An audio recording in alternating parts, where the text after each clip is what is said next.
গীতাঞ্জলি রবীন্দ্রনাথ ঠাকুর।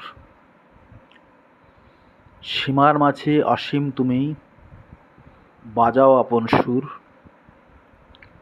আমার মধ্যে তোমার প্রকাশ, তাই এত মধুর। কত বর্ণে কত গন্ধে, কত গানে কত ছন্দে, অরূপ তোমার রূপের লীলায় জাগে হৃদয়পুর। আমার মধ্যে তোমার শোভা এমন সুমধুর। তোমায় আমায় মিলন হলে সকলে যায় খুলে, বিশ্বসাগর ঢেউ খেলায় উঠে তখন দুলে।